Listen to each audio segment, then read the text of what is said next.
dedica a um filho na fé. Paulo nunca foi um pastor de muito tempo de igreja, mas ele era, como ele mesmo diz, apóstolo e mestre. E Paulo sempre tinha o desejo de, chegando em algum lugar, preparar uma liderança e deixar aquela liderança capacitada para cuidar da igreja. Paulo aqui está falando a seu filho na fé, Timóteo, e eu quero ler o capítulo 1 para meditarmos nessa noite. Paulo, apóstolo de Cristo Jesus, segundo a ordem de Deus, nosso Salvador, e de Cristo Jesus, nossa esperança, a Timóteo, meu verdadeiro filho na fé, graça, misericórdia e paz da parte de Deus Pai e de Cristo Jesus, nosso Senhor. Conforme te pedi, quando partia para a Macedônia, permanece em Éfeso para advertires alguns de que não ensinem outra doutrina, nem se ocupem com fábulas ou genealogias intermináveis, pois produzem discussões em vez de favorecer o propósito de Deus, que tem como fundamento a fé. Esta orientação tem como objetivo o amor que procede de um coração puro, de uma boa consciência e de uma fé sem hipocrisia. Alguns se desviaram dessas coisas e se entregaram a discussões sem propósito algum, querendo ser mestres da lei, embora não entendam nem o que dizem, nem o que afirmam com tanta confiança. Sabemos, porém, que a lei é boa, desde que usada de forma legítima, reconhecendo que não é feita para o justo, mas para transgressores e insubordinados, incrédulos e pecadores, ímpios e profanos, para os que matam pai e mãe e para homicidas, devassos, homossexuais, exploradores de homens, mentirosos, os que proferem falsos juramentos e para todo o que é contrário à sã doutrina, a qual está em harmonia com o que me foi confiado, a saber, o Evangelho da glória do Deus bendito. Agradeço a Cristo Jesus, nosso Senhor, por me fortalecer e me considerar fiel, pondo-me no seu ministério. Apesar de eu ter sido blasfemo, perseguidor e arrogante, ele, porém, me concedeu misericórdia, pois o que fiz se devia à ignorância e à incredulidade. E a graça de nosso Senhor transbordou com a fé e o amor que há em Cristo Jesus. Esta palavra é fiel e digna de toda aceitação. Cristo Jesus veio ao mundo para salvar os pecadores, os quais eu sou o principal.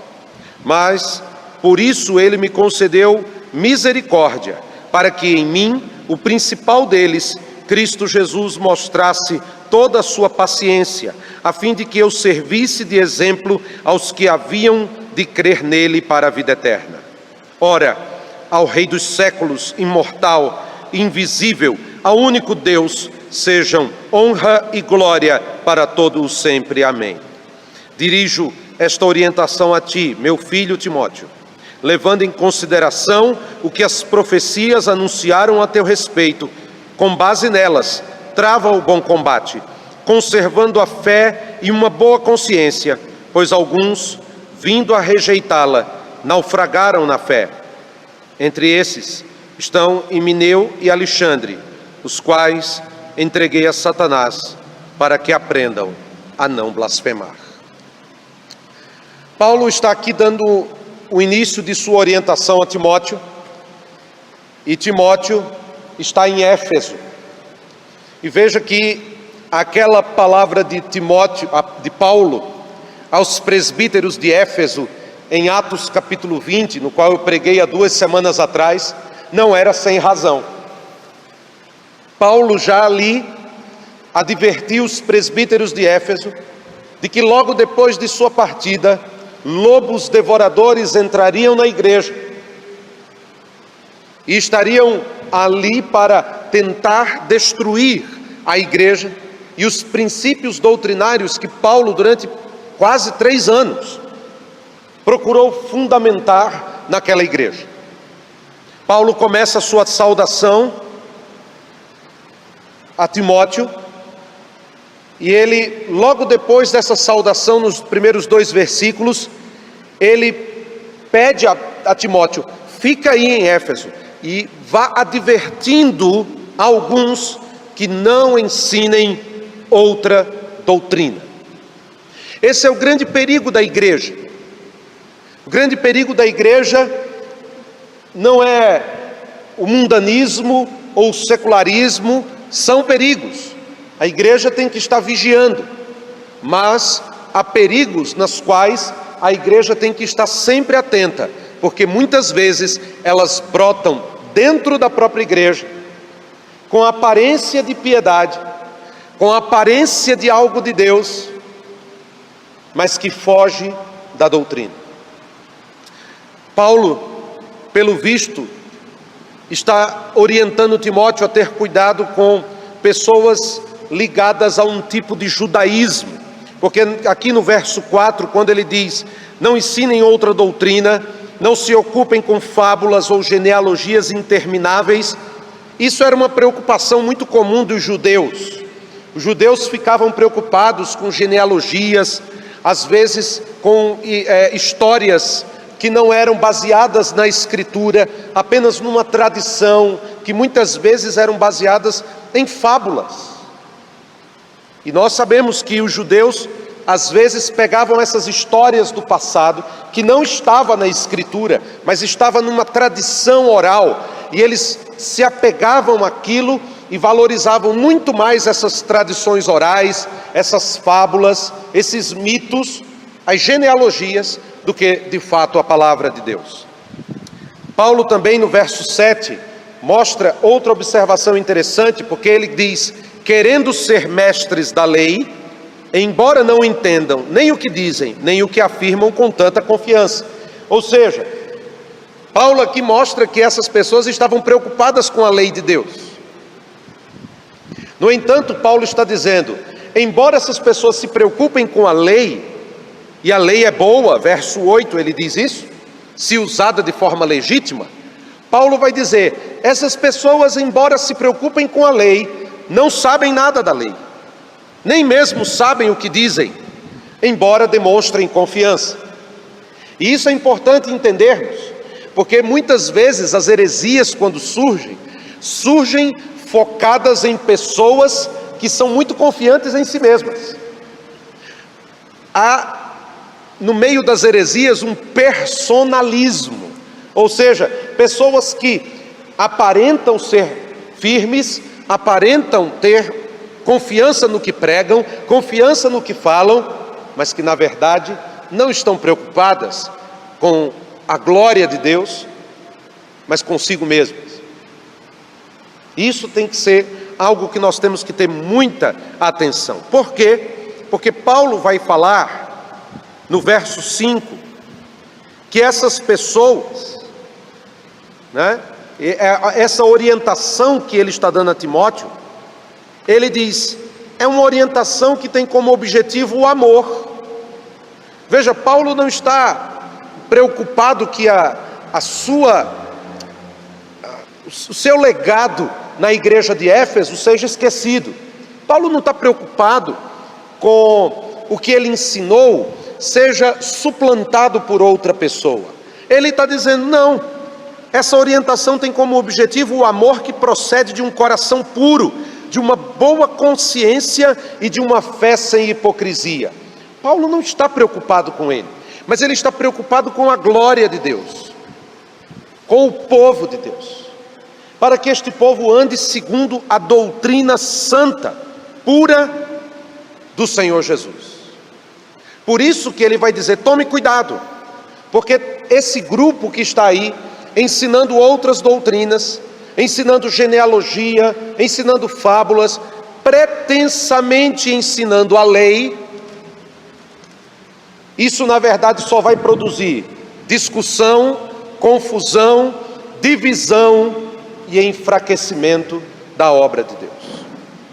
Paulo vai dizer que a lei é boa, mas a lei não é para o justo. Verso 9. A lei não é para o justo. Paulo vai dizer em Gálatas que a lei é boa. Paulo vai dizer em Romanos que a lei é boa, santa, pura. Mas a lei não é para o justo. Por que não é para o justo? porque a lei não é para salvar o justo. Nós não somos salvos pela prática da lei, nós praticamos a lei pelo poder do Espírito que há em nós. Mas a lei tem um objetivo claro, é apontar o pecado, apontar o erro. Por isso Paulo vai fazer uma lista aqui, dos versos 9 até o verso 10, ele vai dizer que essa lei é para os transgressores, para os insubordinados, para os incrédulos, para os pecadores, para os ímpios, para os profanos, para os assassinos, para aqueles que matam o pai e a mãe, para os devassos, homossexuais, exploradores de homens. E é interessante aqui que essa palavra explorador de homem é um sequestrador, um traficante de pessoas. Coisa interessante. Para os mentirosos, para os que proferem falsos juramentos e para todo o que é contrário à sã doutrina. Veja, a lei é para este tipo de pessoa. A lei para nós deve ser amada. Nós amamos a lei. Amamos a lei porque agora o Espírito de Deus nos dá amor por essa lei. Mas não porque queremos fazê-la para que ela se torne a nossa justificação própria de salvação. Paulo aí dá um exemplo pessoal. Por isso que no verso 11 ele diz que a lei está em conformidade com o Evangelho da glória do Deus bendito. Verso 11. A lei não é contrária ao Evangelho. A lei é o complemento do Evangelho. O Evangelho complementa a lei. A lei aponta a vontade de Deus, mas o Evangelho de Jesus Cristo, aquele que cumpriu a lei, faz com que a lei se torne maravilhosa para nós. E aí amamos a lei de Deus, não porque desejamos ser salvos por ela, mas porque Cristo cumpriu a lei plenamente, e em Cristo cumprimos a lei. E aí Paulo fala de si mesmo, porque ele diz que foi pela graça do Senhor Jesus Cristo que Deus transforma um homem blasfemo, perseguidor e arrogante em alguém que vai ser usado por Deus para a glória dele. Paulo reconhece que ele foi blasfemo, arrogante e perseguidor devido à ignorância e incredulidade, verso 13. Ele fala de que foi a graça do Senhor Jesus que o salvou, que transbordou com fé e com o amor que há em Cristo. Veja, não foi a lei, porque se fosse pela lei, Paulo era um excelente seguidor da lei. Ele chega a dizer aos filipenses que ele era, dos da sua idade, aquele que excedia a todos na observância da lei. Não era isso. Paulo observava muito bem a lei, mas era um ignorante e era um incrédulo. E só foi a graça de Cristo que fez com que ele pudesse ver o quão pecador ele era. Ele chega a dizer no verso 15 que ele é o principal dos pecadores.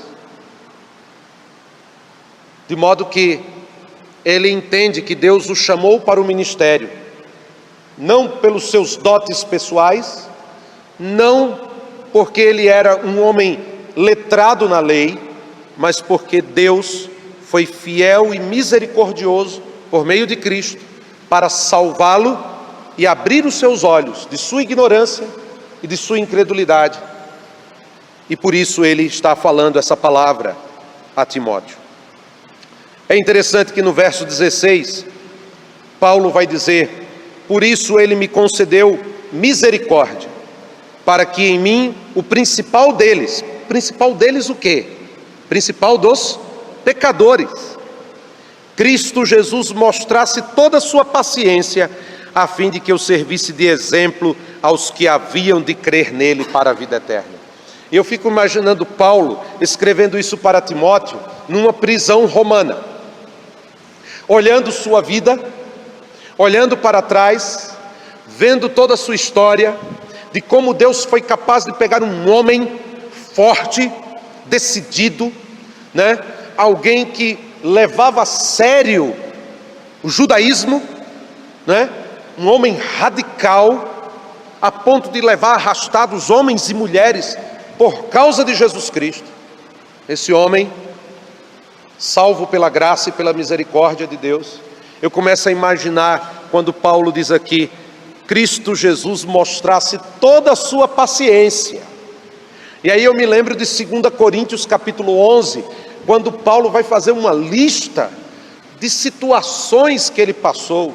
Ele fala de perigos na estrada, perigos no mar, naufraguei 3 vezes, fui açoitado 3 vezes, eu fui perseguido, fui apedrejado. Eu começo a imaginar Paulo lembrando de tudo isso e dizendo, Jesus teve muita misericórdia de mim. Jesus teve muita compaixão, Jesus teve muita paciência comigo e foi me lapidando. E ele diz, Timóteo, se Deus foi capaz de pegar um pecador desgraçado como eu, e pela sua imensa graça e amor, me transformou no que sou, para pregar o evangelho de sua graça. O que é que diz Paulo? Ele glorifica a Deus, ao Rei dos séculos, imortal, invisível, ao único Deus, sejam honra, glória para todos sempre. Amém.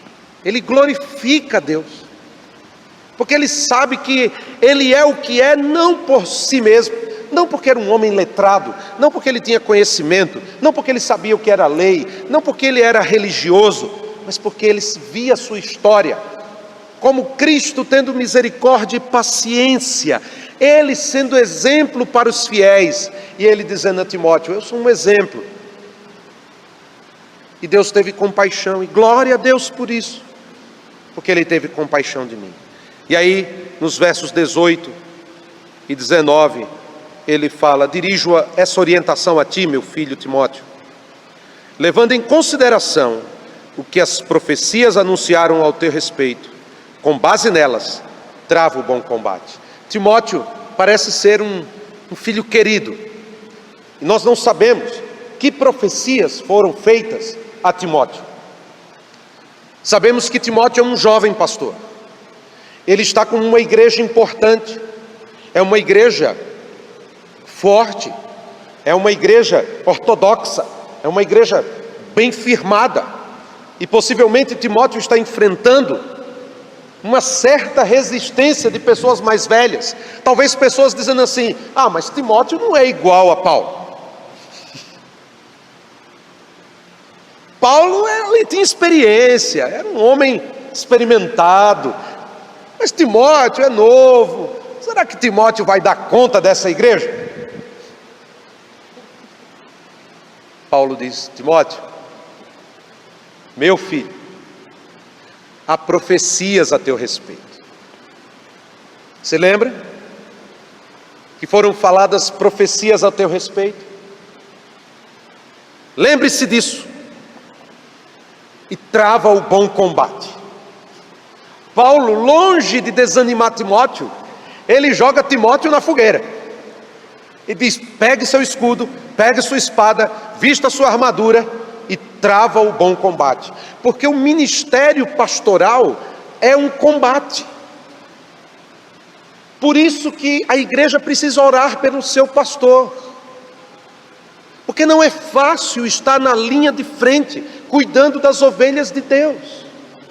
Ezequiel, Deus vai falar contra os pastores de Israel, e vai dizer, olha, vocês só cuidaram de vocês, vocês deixaram as minhas ovelhas soltas, largadas, deixar as minhas ovelhas fracas, doentes, eu mesmo vou catar as minhas ovelhas, eu mesmo vou resgatá-las, e eu darei ao meu povo pastores que cuidem delas.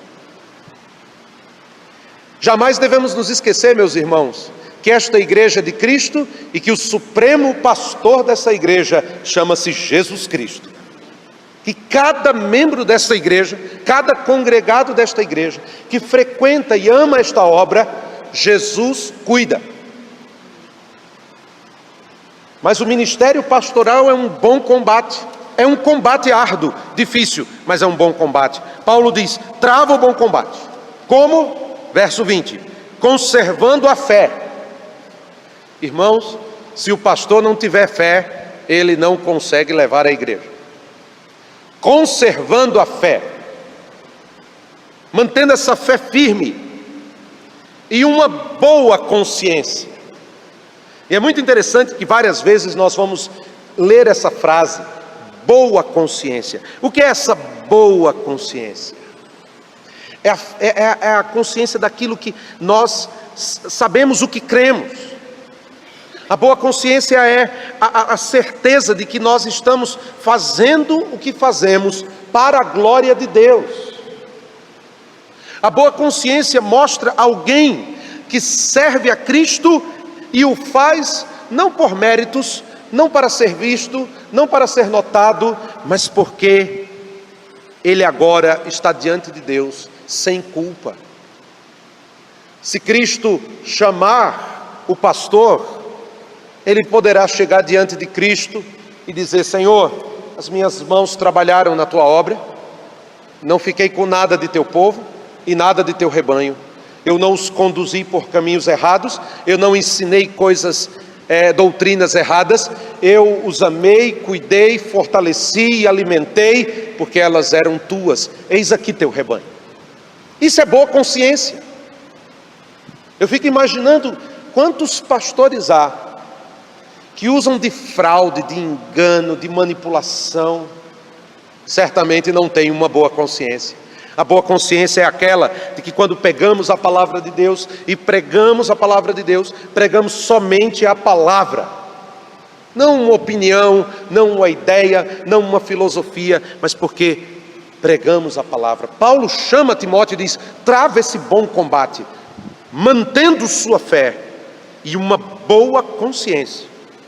Pois alguns, vindo a rejeitá-la, naufragaram na fé. E aí ele vai dar dois exemplos: Himeneu e Alexandre. Nós não temos nenhuma informação destes homens, mas possivelmente eram líderes, possivelmente estavam numa linha de frente, mas eles não conservaram a fé, não mantiveram uma boa consciência. E Paulo chega a dizer: eu já os entreguei a Satanás, para que aprendam a não blasfemar. Talvez Himeneu e Alexandre, achando-se numa posição de importância, porque tem gente que fala assim: não, eu quero ser pastor, eu não quero ser porteiro. Sabe qual a diferença entre aquele irmão que recebe você na porta da igreja e o pastor? Nenhuma. São servos. A única diferença é de que um dará mais conta, porque a quem muito for dado, muito será cobrado. Há alguns que se orgulham e acham que o título pastor tem que estar no registro de nascimento. Se orgulham, acabam rejeitando a boa consciência, perdendo a fé, começam a entrar por caminhos de ver a religião como negócio, como lucro. Várias vezes a gente vai ver isso Paulo falando. E o final é tristeza e engano. Paulo diz a Timóteo: conserva firme a tua fé. Tem boa consciência. Não sabemos ao certo quantos anos Timóteo tinha. Alguns falam que por volta de 30 anos. O que para um judeu ainda era um jovem, né? Só se tornava adulto aos 40. Então, possivelmente, o grande X da questão é de que Timóteo está numa igreja importante, uma igreja grande, uma igreja que está ali no foco da Ásia, uma igreja que recebeu uma carta apostólica de Paulo. Pelo jeito estava passando apertado, muito apertado, talvez exatamente com essa resistência dele ser novo, talvez inexperiente, sempre tinha andado com Paulo, era apenas um cooperador, agora está à frente de uma igreja com muitas responsabilidades, gente mais velha do que ele, e alguns ainda dizendo: bom, era a época de Paulo, Timóteo prega bem, mas Paulo? Agora imagine o coração de Timóteo nisso.